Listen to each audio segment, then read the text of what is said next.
Once upon a time in a lush forest where the sun's rays barely filtered through the dense canopy of trees, there lived a little girl named Little Red Riding Hood.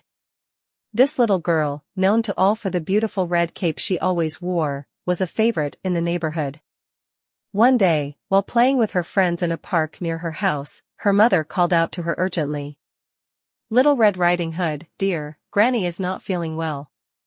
I have baked some delicious cookies and bought some fruits like apples, pears, and some oranges to cheer her up, and I need you to take them. Could you do me that favor?" Without hesitation, Little Red Riding Hood hurried to put on her red cape and fill her basket with the fruits and freshly baked cookies. Before she left, her mother reminded her firmly, "Remember, Little Red Riding Hood, stay on the road and don't talk to strangers." "I'll tell you again." "Yes, mother, I will remember," she replied with determination, before setting off on her way to her grandmother's house.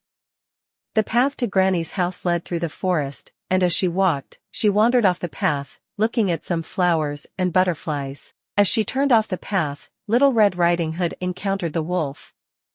Although she remembered her mother's warnings, the wolf's friendly and polite appearance made her lower her guard.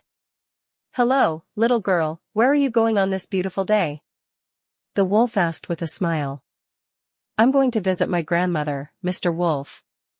She is ill and I want to bring her these fruits and cookies to brighten her day," replied Little Red Riding Hood kindly. "How noble you are and how nice of you, dear Little Red Riding Hood. How far do you have to go?" asked the wolf with interest. "I must go to the end of the road, where my grandmother lives in a blue house," she said with an innocent smile. "I wish you a happy journey, and I hope your granny gets better, little one," said the wolf, before disappearing into the trees.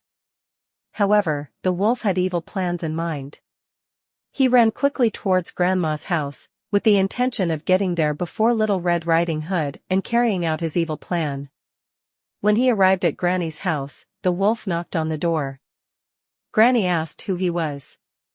The wicked wolf lied that it was Little Red Riding Hood, and Granny, trusting the voice, told him to come in because the door was unlocked and to go to the room.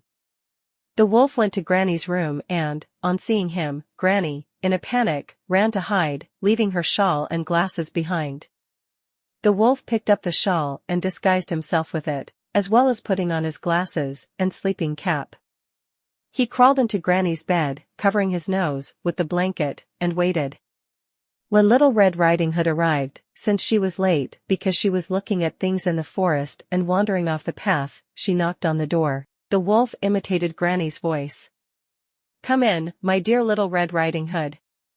"I'm in bed," said the wolf, trying to sound like Granny.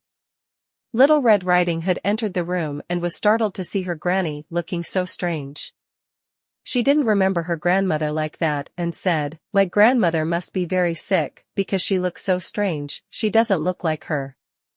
So she began to ask about her changes. "Grandma, Grandma, what big eyes you have," said Little Red Riding Hood, her heart racing. "They are to see you better, my dear," answered the wolf with a sinister smile. "Granny, Granny, what big ears you have," continued Little Red Riding Hood, getting more and more nervous. "They are to hear you better, my child," said the wolf, with a hungry look on his face. "Granny, Granny, what big teeth you have," cried Little Red Riding Hood, on the verge of panic. "They're to eat you better," roared the wolf, revealing his sharp fangs. Just at that moment, a woodcutter was passing by the house and heard Little Red Riding Hood's screams. He ran toward the house and, seeing the door ajar, entered. "Stop, you wicked wolf!" cried the woodcutter, drawing his machete and axe.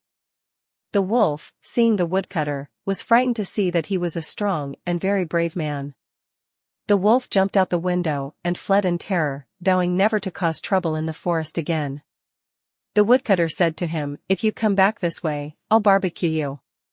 Granny came out from where she had been hiding from the big bad wolf, and Little Red Riding Hood, relieved by the woodcutter's rescue, thanked him with deep gratitude. Together, they enjoyed the fruit and freshly baked cookies with a glass of hot chocolate, while Little Red Riding Hood reflected on the importance of listening to the warnings of her loved ones and not being fooled by appearances.